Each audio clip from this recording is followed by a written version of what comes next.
විශේෂයෙන්ම මේ මාධ්‍ය සාකච්ඡාව කැඳවනු ලැබුවේ මාර්තු මාසයේ අගභාගයේදී ශ්‍රී ලංකාව පිළිබඳව එක්සත් ජාතීන්ගේ සංවිධානයේ මානව හිමිකම් කොමිසම වෙත යෝජනාවක් ඒමට නියමිතව තිබෙනවා. ඒ යෝජනාව පිළිබඳවත් ඒ යෝජනාව ගෙනීමට හේතු සාධක වූ කරුණු පිළිබඳවත් ජනතා විමුක්ති පෙරමුණ ස්ථාවරය ඉදිරිපත් කිරීම තමයි මෙම මාධ්‍ය සාකච්ඡාවේ අරමුණ බවට පත් වෙලා තිබෙන්නේ. විශේෂයෙන්ම අපි දන්නවා 1990 දශකයේ ආරම්භය සමගම සමාජවාදී කඳවුරේ බිඳවැටීමක් සිදු වුණා. සමාජවාදී කඳවුර තිබුණු කාලේ ලෝකය කේන්ද්‍ර දෙකකට බෙදලා තිබුණා. සෝවියට් දේශීය ප්‍රමුඛ සමාජවාදී කඳවුරත් ඒ වගේම ඇමරිකන් එක්සත් ජනපදයේ ප්‍රමුඛ ධනවාදී කඳවුරත් විසින් මේ බල තුලණය ලෝකයේ විදේශ ප්‍රතිපත්තීන් වෙනුවෙන් පරිදියේ පිහිටි රාජ්‍යයන්ගේ ආරක්ෂාව වෙනුවෙන් විශාල වැදගත් මෙහෙයක් ඉටු කරනු ලැබුවා. නමුත් 1990 දශකයේ ආරම්භය සමගම සමාජවාදී කඳවුරේ බිඳවැටීමක් සිදු වුණා. ඒ බිඳවැටීමෙන් පසුව ඇමරිකන් එක්සත් ජනපදයේ කේන්ද්‍ර කරගත් ඒක ධ්‍රුවීය ලෝකයක් නිර්මාණය වෙන්න පටන් ගත්තා. ඇමරිකන් එක්සත් ජනපදයේ ප්‍රමුඛ ධනවාදී කඳවුර තමයි ලෝකෙට දේශපාලන න්‍යාය පත්‍රය, ආර්ථික න්‍යාය පත්‍රය ඉදිරිපත් කරනු ලැබුවේ. එම දේශපාලන සහ ආර්ථික උවමනාවන් වෙනුවෙන් විටක ගිවිසුම්ද, තව විටක යුද්ධද, තව විටක ආක්‍රමණද ඔවුන් දියත් කරලා තිබෙනවා. ඒ නිසා එක්සත් ජනපදයේ ප්‍රමුඛ ධනවාදී කඳවුරට පරිදියේ පිහිටි අපි වෙනි රාජ්‍යයන් පිළිබඳ දේශපාලන ආර්ථික උවමනාවක් තිබෙනවා. ඒ දේශපාලන ආර්ථික උවමනාවන් වෙනුවෙන් කාලයක් මුළුල්ලේ විවිධ ආකාරයේ මෙදිහත් වීම, යුද්ධය හරහා මෙදිහත් වීම වෙන්න පුළුවන්. ඔබට මතක ඇති සාම සාකච්ඡා කාලේ සාමය හරහා මෙදිහත් වීම, ඒ වගේම විවිධ ආරක්ෂක ගිවිසුම් හරහා අපි දන්නවා ගෝඨාභය රාජපක්ෂ ආරක්ෂක ලේකම්වරයා සහ එවකට ඇමරිකානු තානාපති බ්ලේක් අතර අත්සන් කරන ලැබුණු ගිවිසුම.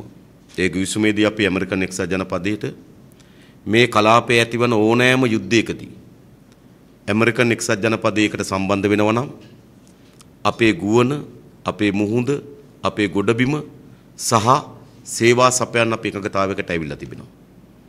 ඒ නිසා මේ කලාපයේ ඇතිවන ඕනෑම යුද්ධයකදී වළක්වන්න බැරි විදිහටම ශ්‍රී ලංකාව එක්සත් ජනපදයේම යුද්ධයට සම්බන්ධයි නම් එක්සත් ජනපදයේ පැත්ත ගැනීමට සිදු වෙනවා.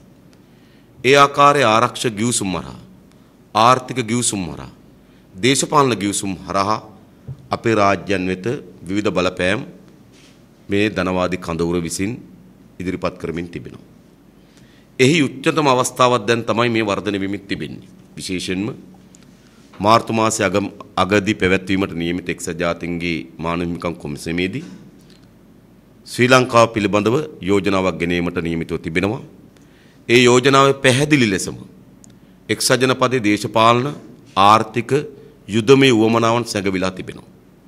ඒ නිසා ඔවුන්ගේ ප්‍රයත්න පිළිබඳව අපි වැනි පරිදියේ පිහිටි රටවල් වලට ඔවුන්ගේ බලහත්කාරීත්වය පිළිබඳව අපිට විවේචනයක් සහ විරෝධයක් තිබෙනවා.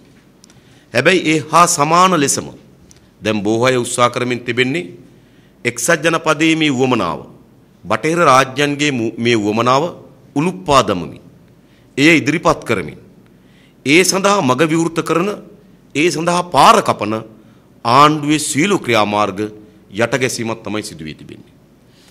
එක්සත් ජනපදයේ සහ බටහිර රාජ්‍යයන්ගේ උවමනාවට අනුරූපී වන පරිදි අපේ රට තුල දේශපාලන න්‍යාය පත්‍ර දියත් කිරීම වෙනුවෙන් අවශ්‍ය වෙන සාධක, අවශ්‍ය වෙන ඉඩකඩ නිර්මාණය කරේ රාජපක්ෂ පාලනය.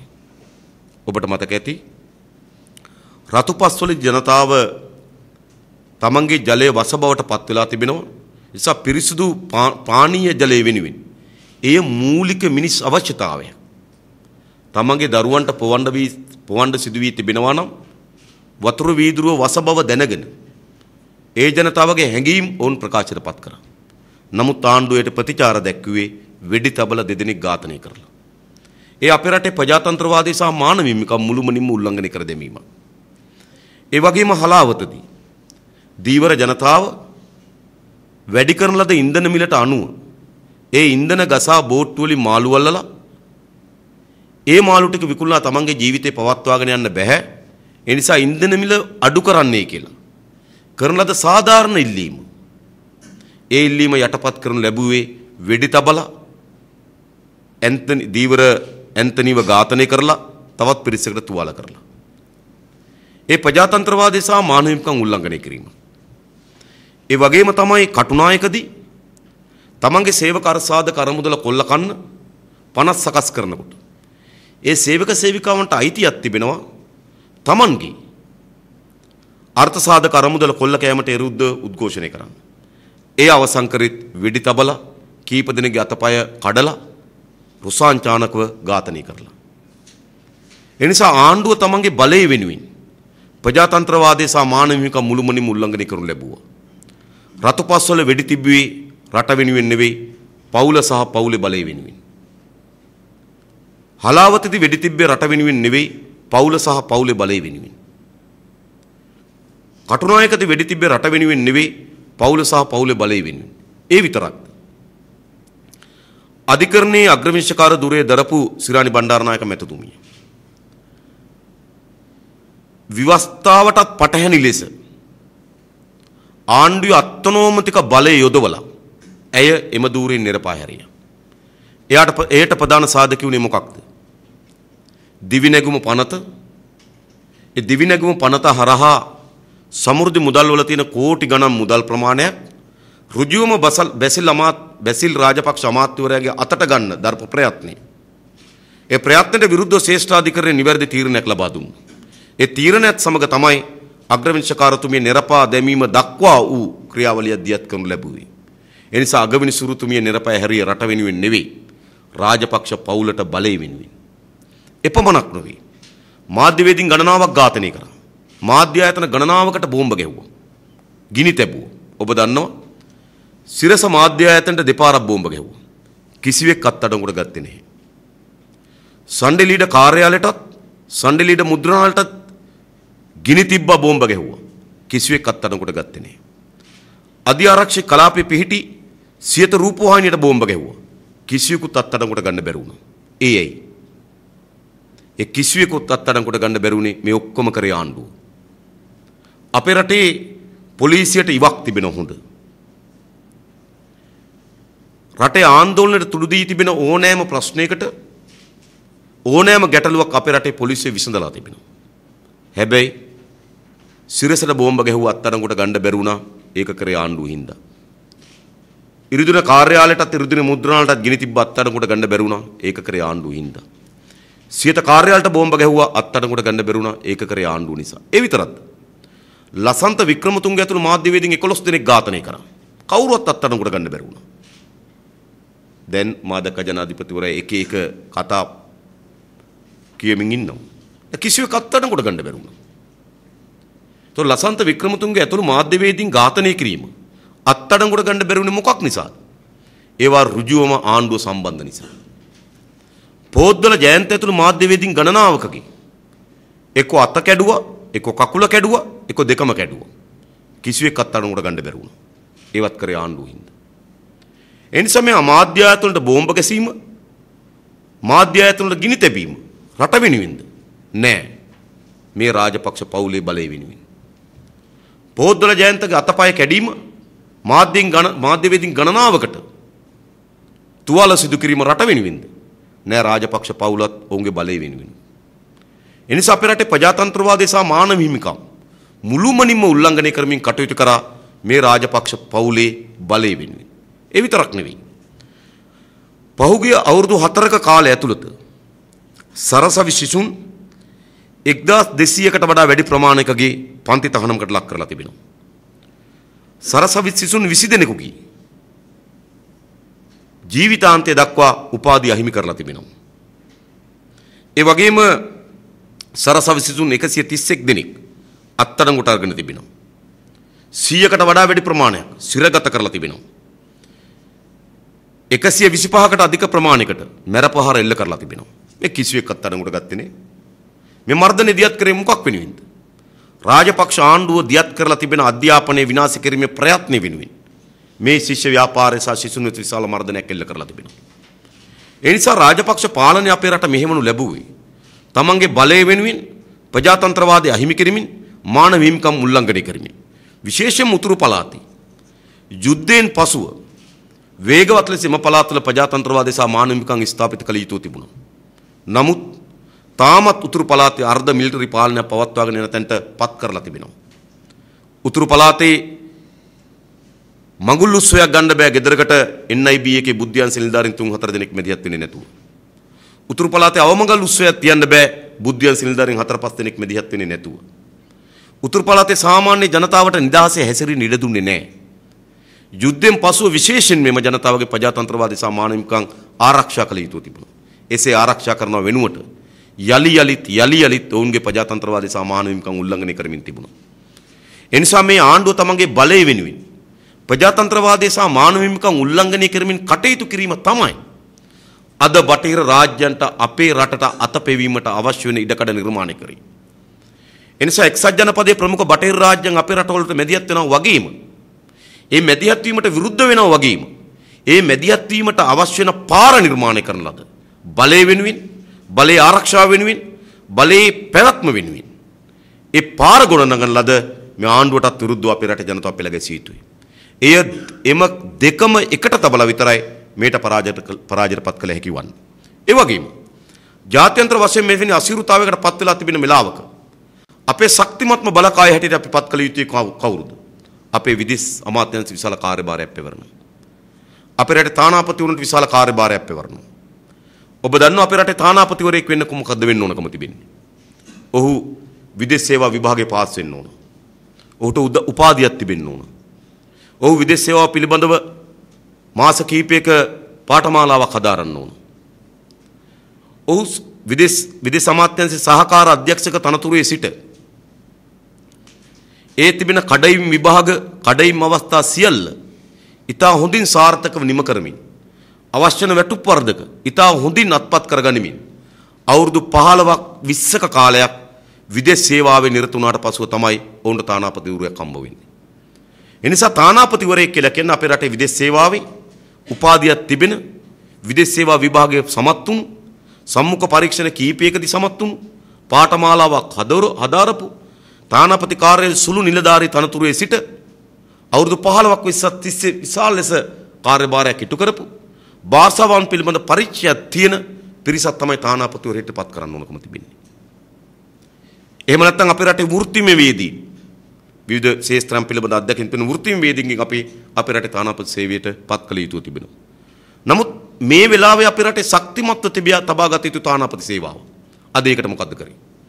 විශේෂයෙන්ම අපේ රටට ප්‍රධානම තරජන එල්ල වී තිබෙන ඇමරිකන් එක්සත් ජනපදයෙන් නම් අපි ඇමරිකන් එක්සත් ජනපදයට යවන්න ඕනකම තිබෙන අපේ රටේ විදේශ සේවාවේ ඉන්න සුපර්මෑන් යවන්න ඕන. එයා තමයි අපි ඇමරිකන් එක්සත් ජනපදයේ තානාපතිවරයෙක් යවන්න ඕන. අද කවුද ඇමරිකන් එක්සත් ජනපදයේ තානාපති? බෙලියත්තේ ජාලිය. දෙනියායෙන් තේකොළ අරන් ගිහිල්ලා ඇමරිකාවේ තේකොළ විකුණපු තේකොළ මුදලාලි. මහින්ද මහත්තයාගේ ඥාතියා. මොකද්ද මේ රට කරලා තිබෙන්නේ? ඇමරිකන් එක්සත් ජනපදයේ මේ වෙලාව අතිශය වැදගත් රටක්. ඒකට අපි යැවිය යුත්තේ විදේශ සේවාවේ ඉන්න දක්ෂතම නිලධාරියා. එසේ නැත්නම් දක්ෂතම වෘත්තිමය නිලධාරියෙක් අපි යවන්න ඕන තැන තමයි ඇමරිකාව. හැබැයි යවුවේ බෙලියත්තේ ජාලිය. රුසියාව ඊළඟට අපිට මේ අවස්ථාවේදී වැදගත්ම රටක්. හැබැයි අපි කවුද රුසියාවට තානාපති යවලා තියෙන්නේ? විදේශ සේවයෙන්ද? උපාධිධාරීන්ද? පුහුණුව තියන අයද? නෑ. සිරන්තිනෝනගේ අයියා. උදයංග වික්‍රමතුංග. උදයංග වික්‍රමතුංග තමයි යවලා තියෙන්නේ මේ රුසියාවේ තානාපති කරලා. මහින්ද මහත්තයාගේ මස්සිනා. ඊළඟ අපේ රට විශාල තරජනයක් එල්ල වෙමින් තිබෙන ඊළඟ කලාපය තමයි යුරෝපය. යුරෝපයේ ඉතාලිය සහ ජර්මනිය වැනි රටවල්. ඉතාලිය තානාපති කවුද? පසුගිය පළාත් සභා ඡන්දෙදී ඡන්දෙ පෙරදුණු නාවලගේ බෙනෙට් කුරේ ඉතාලිය තානාපති බවට පත් කරලා තිබෙනවා. ජර්මනිය තානාපති කවුද? රූපවාහිනියෙන් නිරපාහරණ ලද සරත් කොංගහගේ. ඔහු ජර්මනිය තානාපතිවරයා බවට පත් කරලා තිබෙනවා. එතකොට මොකද්ද මේ රට කරලා තිබෙන්නේ?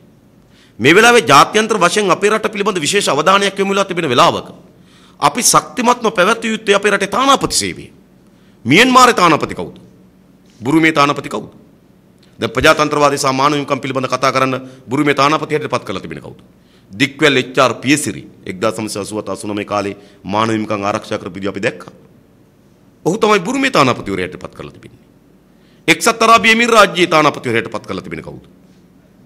කටුනායක සේවක සේවිකාවන්ට වෙඩි තැබුවයි කියලා එහි වගකීම බාර අරගෙන ඉල්ලා අස්සුණු රංගපෑමකට හෝ ඉල්ලා අස්සුණු හිටපු පොලිස්පති මහින්ද බාලසූරිය. එයා කොහොමද මානව හිමිකම් ගැන කතා කරන්නේ? ප්‍රජාතන්ත්‍රවාදය ගැන කතා කරන්නේ? කල්පනා කරලා බලන්න. ඒ නිසා අපේ රටේ විදේශ දූත මණ්ඩල, මහා කොමසාරිස් කාර්යාල, තානාපති කාර්යාල, කොන්සල් කාර්යාල මේ ආදී විදේශ දූත මණ්ඩල 64ක් තිබෙනවා. මේ 64න් 42කම තිබෙන දේශපාලන පත්වීම්. ඔබ හිතනවාද එවැනි පිරිසකට මේ මහින්ද මහත්තයාගේ මස්සිනාට, තේකොළ මුදලාල්ලාට, එච්.ආර්. පියසිරිලාට, නාවලගේ බැනෙට් කුරේලාට, රූපවාහිනී නිරපන ලද සරත් කුංගයක් ගහලා ගිලාට මේ රටේ ප්‍රජාතන්ත්‍රවාදී සමාන විම්කන් රට වෙනින් පෙනී හිටින්න පුළුවන්. මොකද්ද තියෙන පරිච්ඡය? මොකද්ද තිබෙන අවබෝධය? ඒ නිසා රට මුළු මනින්ම විදේශී රාජ්‍යයන්ට අපේ රට ප්‍රහාරයට එල්ල කරන්න පුළුවන් වෙන පරිදි දොරටු විවෘත කරා. රාජපක්ෂට ඒක වුණා. මතක තබා ගන්න. බටහිර සහ ඇමරිකන් එක්සත් ජනපදයේ මැදිහත් වීමක් ගැන හැම වෙලාවම අඳෝනාවක් ඉදිරිපත් කරන්න රාජපක්ෂට ඕන. රටේ ප්‍රජාතන්ත්‍රවාදී සහ මානව හිමිකම් ශක්තිමත් කරලා රටේ සියලු බලවේග එක තැනකට ගෙනල්ලා එවැනි මැදිහත් වීමක් වෙනවා නම් ඒකට විරුද්ධව පෙළගස්වනවා වෙනුවට රටේ ප්‍රජාතන්ත්‍රවාදී අවුරලා මානව හිමිකම් උල්ලංඝනය කරලා බටහිර රාජ්‍යයන්ට අපේ රට ඇතුල් වෙන්න අවශ්‍ය වෙන දොරටුව හදලා ඒ දොරටුව වහන්න සමත් වෙන විදේශ සේවාවක් වෙනුවට මකුළු දැල් වලින් දොරටුව වහනවා වගේ විදේශ සේවාවක් හදලා අප ප්‍රවිෂ්ඨ වෙන්න දොරටුව විවෘත කරනවා. දොරටුව විවෘත කරලා මොකද කියන්නේ? මාව විදුලි පුටිය වාඩි කරවන්න යනවා. මාව එල්ලලා එන ගහන්න යනවා. ඒ නිසා මාව එල්ලලා වෙන ගහන එකෙන් වළක්ව ගන්න. මාව විදුලි පුටිය වාඩි කරවන එකෙන් වළක්ව ගන්න. කරුණා කරලා බුලත් කොලේට කතරේ ගහන්න කියනවා. මේක නෙමෙයි සෙල්ලම වෙලා තිබෙන්නේ. රටත් රටේ ජනතාවත් විශාල අසීරුතාවයකට පත් කරලා ජාත්‍යන්තර හමුවෙන් හුදකලා කිරීමට ලක් කරලා ජාත්‍යන්තර හමුවෙන් එල්ල වෙන ප්‍රහාරයට අපේ රට විවෘත කරලා අද බලය වෙනුවෙන් බලය දැහැගැනීම වෙනුවෙන් කටයුතු කරන නායකයෝ බවට පත් කරලා තිබෙනවා. ඔබ දන්නවා මේ දකුණු පළාත් සභාව මැතිවරණ තිබුණේ කවදද? සැප්තැම්බර් මාසේ. ඔබලාගේ පුවත්පතක හෝ මාධ්‍ය ආයතනක කවරක් හෝ වාර්තා කරාද? දකුණු පළාතේ ජනතාව කියනව ඇහුණද? නේද? දැන් මේ සැප්තැම්බර් මාස වෙනකන් අපිට ඉන්න බෑ. කාලෙකින් අපේ රටේ ඡන්දයක් පළාතේ ඡන්දයක් තිබෙත් නැහැ. ඡන්දයක් නැතුව හරියට කිති වගේ ඡන්දයක් තිබ්බොත් විතරයි අපිට සුවබර ලෙස නිින්ද යන්නේ. ඒ නිසා ඉක්මනට ඡන්දය දෙන්න ඕන කියලා මොන පත්‍රයක හරි ලිව්වද? මොන මාධ්‍යයක හරි කිව්වද? නෑ. මොකද මේ සැප්තැම්බර් මාසේ තියෙන ඡන්දේ මාර්තු මාසෙට ගියන්නේ. දැන් මහින්ද යාපා කියන පරිදි ඉස්සර අපි මැතිවරණ දිනේ අහගන්නේ මැතිවරණ කොමසාරිස් මහින්ද දේශප්‍රියගෙන්. දැන් අපිට මැතිවරණ දිනේ අහගන්න වෙලා තියෙන්නේ කුසිකර්ම මෙමති මහින්ද යාපාගෙන්. මුල නම එක වුණාට වගකීම් එක නැහැ. දෙන්නට තියෙන වගකීම් දෙකක්. දැන් මහින්ද යාපා කියනවා මැතිවරණ තියෙන 29 වෙනිදා කියලා. ඇයි මහින්ද යාපා මැතිවරණ 29 වෙනිදා තියෙනවයි කියලා ඔහුගේ බලාපොරොත්තු බවට පත් වෙලා තින්නේ ඇයි? 28 වෙනිදා හවස 7ට ලංකාව පිළිබඳ යෝජනාව එන්නේ එක්සත් ජාතීන්ගේ සංවිධානයට. ඇයි පළාත් සභාව විසිරුවා හරිනවා, අද විසිරුවා හරිනවා, හෙට විසිරුවා හරිනවා, සතියෙන් විසිරුවා හරිනවා, සති දෙකෙන් විසිරුවා හරිනවා කියලා තිබුණා නේද? දෙගිඩියාවක් පහුගේ කාලේ පුරාවට. ඇයි එවැනි දෙගිඩියාවක් තිබුණේ? එක්සත් ජාතීන්ගේ සංවිධානයට ලංකාව පිළිබඳ යෝජනාව එන දිනය නිශ්චිත වෙන තෙක් මේගොල්ලෝ පළාත් සභාව විසිරුවා හැරීම පමා කරා.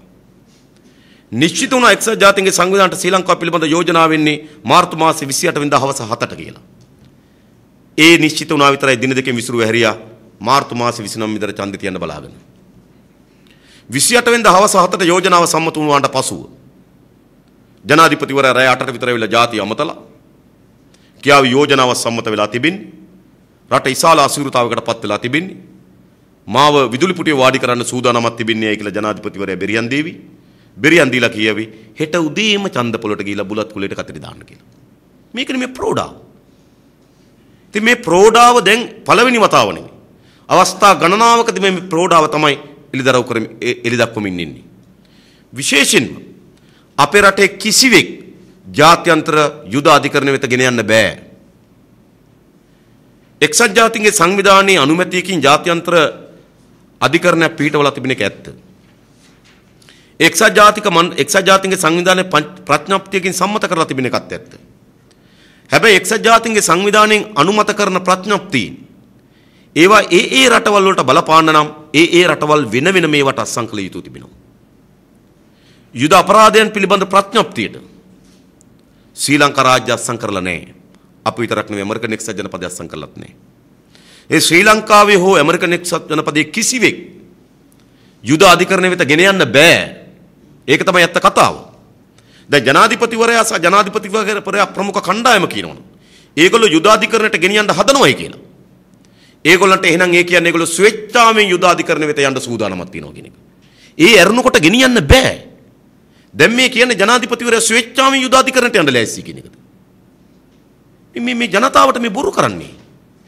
මේ ආණ්ඩුව තරම් ප්‍රෝඩා කරන බොරු කියන මාධ්‍ය බය කරලා සමහර මාධ්‍ය ආයතන මිලදී අරගෙන සමහර මාධ්‍ය ආයතනට වරදාන දීලා සියල්ල බොරුවෙන් යටපත් කරන පාලකයෝ බවට අදපත් වෙලා තිබෙනවා.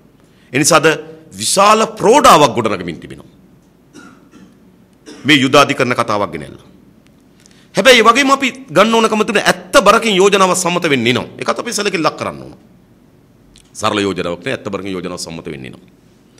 ආණ්ඩුව ඒ පරාජයට පත් කිරීම වෙනුවෙන් පසුගිය අවුරුදු 4ක කාල පරිච්ඡේදය තුල රටේ ප්‍රජාතන්ත්‍රවාදී සහ මානව හිමිකම් ස්ථාපිත කරේ නැහැ. ඒ ජාත්‍යන්තරයෙන් ප්‍රහාරයක් වෙනවනම් මේ ප්‍රහාරය වැළැක්වීම සඳහා වූ බලකාය ශක්තිමත් කරේ නැහැ විදේශ සේවය. ඒට ඇරියේ ඡන්ද වලින් පෙරදිච්ච හාදියෝ. මේ අයවල තමයි විදේශ සේවාව අපේ බලකාය හැදුවේ. ඒ නිසා මේ ඇති වී තිබෙන තත්වයට විරුද්ධව අද අපේ රටේ ජනතාව පෙළගැසිය යුතුයි. හැබැයි කාට විරුද්ධවද? දැන් බොහෝ අය ආණ්ඩුව ඇතුලේ නන්නත්තර වෙලා හිටපු දේශප්‍රේමී පැටවු ටික පහුගිය කාලේ නන්නත්තර වෙලා හිට කුඩු ගොඩ බානකොට හොයාගන්න නැතුව හිටියා. එතනෝල් ගොඩ බානකොට හොයාගන්න නැතුව හිටියා. සූදුරු මාදුරු කොත්තමල්ලි වලට බදු ගහනකොට හොයාගන්න නැතුව හිටියා. ජේම්ස් පැකගේ මහා විශාල කැසිනෝ මන්දිර දාන්න හදනකොට හොයාගන්න නැතුව හිටියා.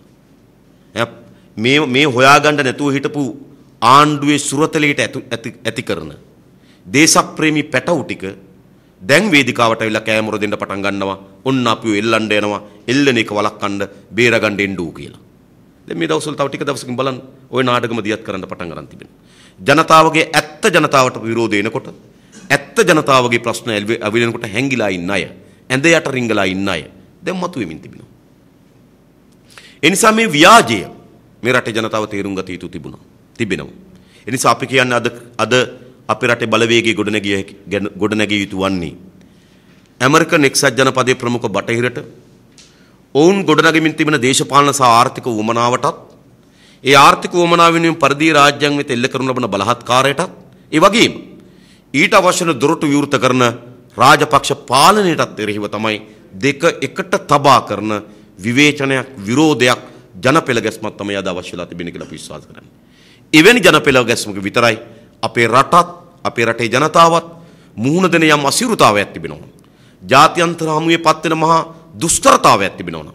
ඒන් මුදවාගත හැකිවන්නේ මේ පෙරමුණු දෙකටම එක්ව විරෝධය ප්‍රකාශපත් කිරීමෙන් පමණයි. එසේ නැතුව මේ පෙරමුණු දෙකෙන් කවර හෝ පෙරමුණක් නියෝජනය කිරීමෙන් මා දන්න සමහර අය කැමති මේක මේ බටහිර පෙරමුණට ආවඩන්න. එම කණ්ඩායමකුත් ලංකාව තුලින් අපි ඒක දන්නවා. ඒ පෙරමුණ බදාගෙන සිපවලඳ ගැනීමෙන් හෝ රාජපක්ෂ පෙරමුණ බදාගෙන සිපවලඳ ගැනීමෙන් හෝ මේ ප්‍රශ්නට විසඳුම හොයන්න බෑ. එහෙම නැත්නම් එක් පෙරමුණකට පමණක් විරුද්ධ වීමෙන් බටහිර පෙරමුණ වෙනඳ ගනිමින් රාජපක්ෂ පෙරමුණට විරුද්ධ වෙනවා.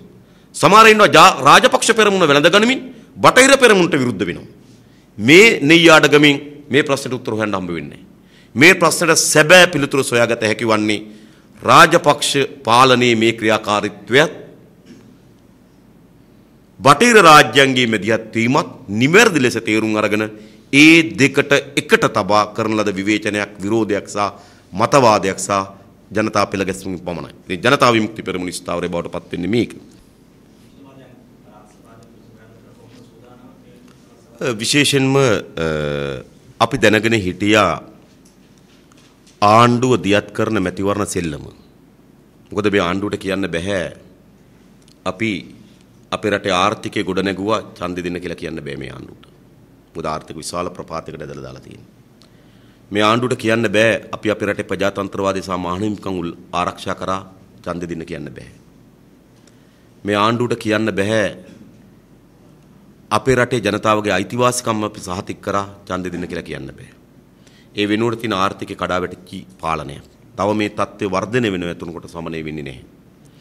ඒ වගේම ජාතික ප්‍රශ්න අද වර්ධනය වෙමින් යන දිශාව විශේෂයෙන්ම අතිශය නරක දිශාවකට අපේ රට ජාතික ප්‍රශ්න වර්ධනය වෙමින් තිබෙනවා. මා දැක්කම පිළිගන්නේ නැහැ. දයන් ජයතිලක මහත්මයාගේ සියලු ප්‍රකාශන මුතු ප්‍රකාශයක් කළා තියෙන මේ විදිහට ගියොත් රට බෙදෙන එක වළක්වන්න බෑ කියලා. ඒ නිසා මේ ජාත්‍යන්තර වශයෙන් අපේ රටපත් වෙමින් තිබෙන තත්ත්වය. ඒ තත්ත්වයටත් රාජපක්ෂ පාන්ට උත්තර නැහැ. ඒ වගේම තමයි ආණ්ඩුව ඇතුලේ බුරබුරා පැන නගමින් තිබෙන අර්බුදය. ඒක සරල තැනක නෙවෙයි තිබෙන්නේ. අද සාමාන්‍ය ජනතාවට වඩා බිය මුසු තත්ත්වයකට පත් වෙලා තිබෙන අමාත්‍යවරු. ඕ දුරකථනයෙන් කතා කරන්න රහසින් යම් කෙනෙකුට කොඳුරා කියන්න බැරි තරමට බිය මුසු තත්ත්වයකට අද රාජ්‍ය අමාත්‍යවරු පත් කරලා තියෙනවා. ඔබ දන්නව මටත් වඩා හොඳට කතා කරලා බලන්න ඕනේ එක්ක. ඒ නිසා රාජපක්ෂ පවුලට එරෙහිව ආණ්ඩුව තුළ විශාල අර්බුදයක් වර්ධනය වෙමින් තිබෙනවා. දැන් ආණ්ඩුවට මේකට තියෙන උත්තර මොකක්ද? ආර්ථික අර්බුදයට ඒගොල්ලෝ හොයනවා ඡන්ද තියන්න. ජාත්‍යන්තරයෙන් එන එකට ඒගොල්ලෝ සැලසුම තියෙනවා ඡන්ද තියන්න. ඒ වගේම මේගොල්ලෝගේ සැලසුමක් තිබෙනවා ආණ්ඩුව තුළ අර්බුදයටත් ඡන්ද තියෙන එක තමයි උත්තරේ කියලා. ඒ නිසා තමයි අපි දැනගෙන හිටියේ ආණ්ඩුව ඡන්ද සිතීම දියත් කරනවා කියලා. ඒ නිසා මෙවර පළාත් සභා මැතිවරණයට අපි කල්තියම සූදානම් වුණා. විශේෂයෙන්ම බස්නාහිර පළාත සහ දකුණු පළාත කේන්ද්‍ර කරගෙන අපි අපේ මැතිවරණ සංවිධාන ජාලය සකස් කරලා තිබෙනවා. අපේක්ෂකයන් අපි තෝරලා තිබෙනවා. ඒ අපේක්ෂකයන් කේන්ද්‍රගත කරගෙන අපි අපේ ප්‍රචාරක වැඩ ආරම්භ කරලා තිබෙනවා. ජනතාව දැනුවත් කිරීමේ ක්‍රියාමාර්ග ආරම්භ කරලා තිබෙනවා. ඒ නිසා මේ මැතිවරණයේදී පූර්ව සූදානමින් අපි විශාල වැඩ කොටසක් දැන් අවසන් කරලා තිබෙන්නේ. අපිට දැන් තියෙන ගෙන්ගෙට යාමේ ව්‍යාපාරයේ ජනතාව මුණ ගැහිමි මේ පිළිබඳව සාකච්ඡා කිරීමේ වුවමනාව තමයි අපිට තිබෙන්නේ. ඒ වෙනුවෙන් අපි මැතිවරණ ව්‍යාපාරය දියත් කරලා තිබෙනවා.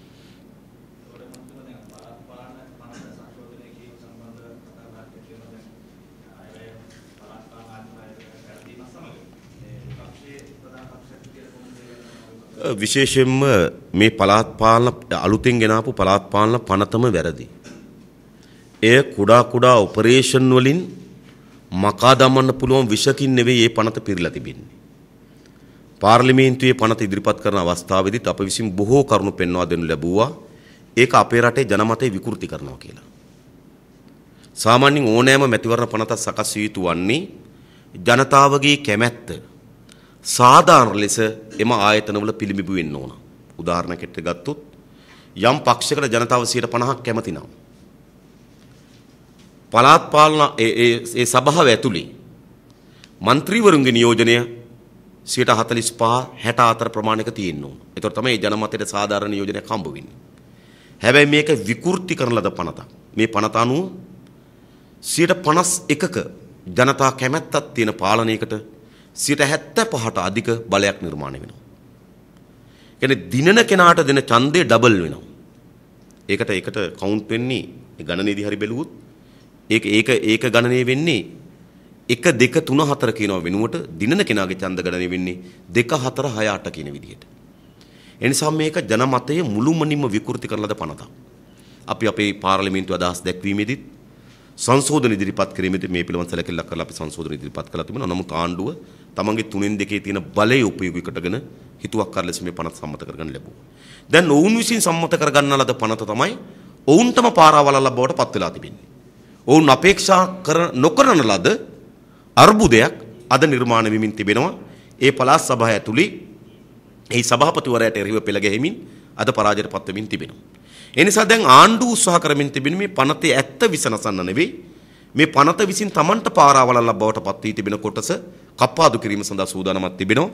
ඒ පාර්ලිමේන්තුවට තවම ඉදිරිපත් කළා නැහැ. පාර්ලිමේන්තුව ඉදිරිපත් කරාට පසුව සියලු සංශෝධන ඒකට ගේන සූදානම් නම් අපේ සහාය දෙන්න අපි ලෑස්ති.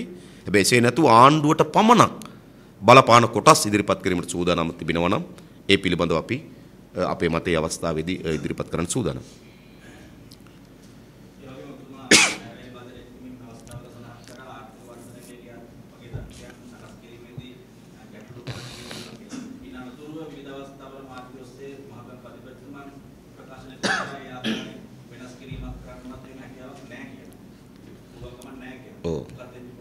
මම කබ්‍රාල් මහත්තයට ආරාධනා කරනවා කරුණා කරලා ඔබ කියන දත්තද හරි මම කියන දත්තද හරිද කියන එක පිළිබඳ ප්‍රසිද්ධ විවාදයකට එන්න. පසුගියදා සමස්ත ලංකා බැංකු සේවක සංගමයේ ඒක බැංකු ශාස්ත්‍රවල මේක විශාල ආందోලනයට තුඩු දුන්නා. ඔවුන් සම්මන්ත්‍රණය සූදානම් කරා කොළඹ YMC ශාලාවේ.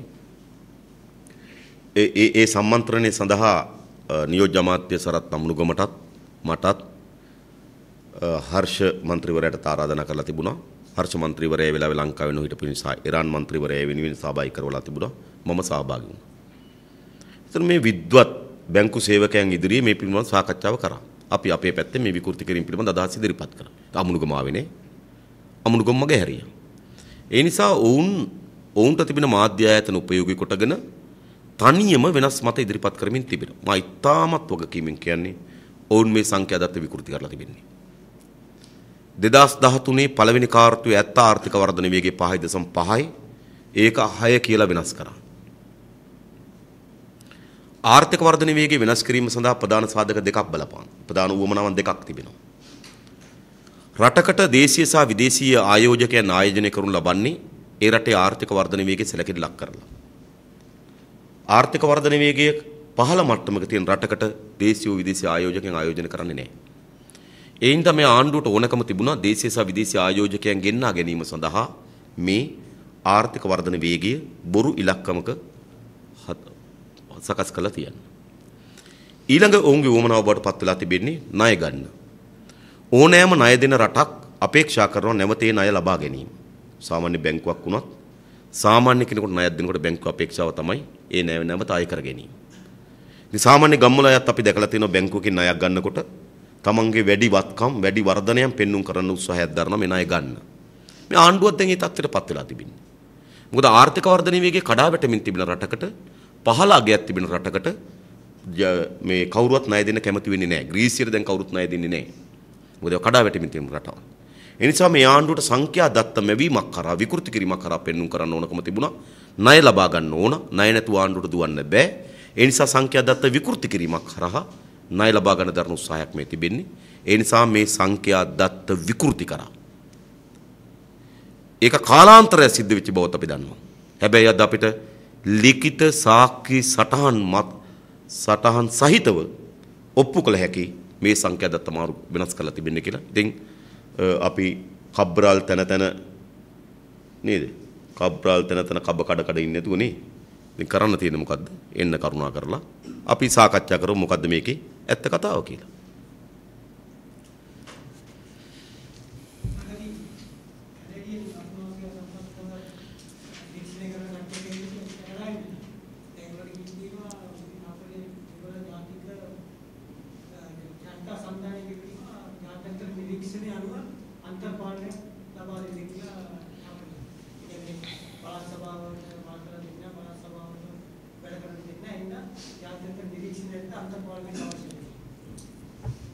අපි ඊටා පැහැදිලිව අපි තේරුම් ගත යුතුයි මේ විදේශීය මැදිහත් වීම මේ ඇතිවෙමින් තිබෙන එක්සත් ජනපදයේ ප්‍රමුඛ බටහිර රාජ්‍යයන්ගේ මැදිහත් වීමට නිශ්චිත දේශපාලන අරමුණක් තිබෙනවා. ඒ දේශපාලන අරමුණ තමයි අපේ රාජ්‍ය ඇතුලේ ෆෙඩරල් හෝ කන්ෆෙඩරේෂන් තත්ත්වයේ රාජ්‍යයක් නිර්මාණය කිරීම. ඒක හරි පැහැදිලි. ඔවුන්ට ඒක යුද්ධ වකවානුවේදීත් සාකච්ඡා වකවානුවේදීත් යුද්ධෙන් පසුවත් එම ක්‍රියාමාර්ගවල නිරත වෙමින් තිබෙනවා. ඒතර එය හඳුනාගත්තා නම් ආණ්ඩුව කළ යුතු තිබුණේ වහාම දෙමළ ජනතාවගේ ප්‍රජාතන්ත්‍රවාදයේ නිදහස් මානව හිමිකම් ආරක්ෂා කරගත යුතු තිබුණා. අවුරුදු 4මාරකට අධික කාලයක් මුළුල්ලේ එම පළාත් ආණ්ඩුව පාලනය කරේ බලහත්කාරීත්වය යොදවලා. ඔබ දන්නවද පසුගිය වෙසක් එකට ලංකාවේ ලොකුම තොරණ ගැහුවේ කිලිනොච්චි. ඒ කිලිනොච්චි තොරණ ගැහුවේ. කිලිනොච්චියේ තොරණ ගැහුවේ මේ බුද්ධ ආගම සහ Hindu ධර්මය අතර සහජීවනය හදන්නද? නෑ. ඒකෙන් පෙන්වුවේ ආක්‍රමණය පෙන්වුවේ. ඒක තමයි ඇත්ත කතාව. කෝවිල් ගණනාවක් බිඳවටලා තිබෙන වෙලාවක ඒ ජනතාවගේ සංස්කෘතික ප්‍රවර්ධනයන් සඳහා මුළුමනින්ම කප්පාදු කරලා තිබෙන වෙලාවක අපි යනවා නම් වෙනස් සංස්කෘතීන් වෙනත් විශ්වාසයන් පෙරදරි කරගෙන ඔවුන්ට හැදෙන විශ්වාසම ඔවුන්ට දැනුනේ ශ්‍රී ලංකාණ්ඩුව ආක්‍රමණිකයෙක් ලෙස. ඒ නිසා පතුලෙන් ඒ ජනතාව යුද්ධෙන් පසු දිනා ගන්න සැලසුමක් හදනවා වෙනුවට ඒ ජනතාව ටිකෙන් ටික තල්ලු කරලා දැම්මා. ඒ නිසා ප්‍රභාකරන් ඉන්නකොට ප්‍රභාකරන්ට මරාගෙන මරන බෝම්බකරුවන් නිර්මාණය කරගන්න ප්‍රභාකරන් කියපු සාධකේ තමයි කොළඹ සිංහල ආණ්ඩුවක් තිබෙනවා. ඒ ආණ්ඩුව අපිට සලකන්නේ නැහැ. ඒ නිසා අපිට අපේ දෙමළ අපි ආණ්ඩුවක් හදාගන්න ඕන කියන තර්කය තමයි ඔහු ගෙනාවේ. හැබැයි ප්‍රභාකරන් ඉන්න වෙලාවේ ඒක පිළිගත්තු ජනතාවක් හිටියා, නොපිළිගත්තු ජනතාවක් හිටියා. හැබැයි පහුගිය අවුරුදු 4ක අත්දැකීමෙන් මොකද්ද පෙන්눔 කරේ? ඒ උතුරු පළාතේ ජීවත් වෙන දෙමළ ජනතාවට තහවුරු කරන්න අසමත් වුණා ආණ්ඩුව. මේ ආණ්ඩුව ඔබෙත් ආණ්ඩුව කියන එක. ඒක තමයි මැතිවරණ ප්‍රතිවලවලින් පෙන්눔 කරේ. මේ ආණ්ඩුව ඔබලාගේ ආණ්ඩුවයි කියන විශ්වාසය ගොඩනගන්න බැරි වුණා. ඒ නිසා ආණ්ඩුව ගත හැකි හැම ක්‍රියාමාර්ගයකින්ම සිද්ධ වෙච්ච දේ තමයි දෙමළ ජනතාව තව තල්ලු වුණා. තල්ලු වෙලා ඒක දෙමළ ජාතිවාදී දේශපාලනකත්වයේ නායකත්වයේ ගොදුරක් බවට පත් වුණා. අද දෙමළ ජනතාව කැමති වුණත් අකමැති වුණත් දෙමළ ජාතිවාදී ගොදුරක් බවට පත් වෙලා තිබෙන්නේ.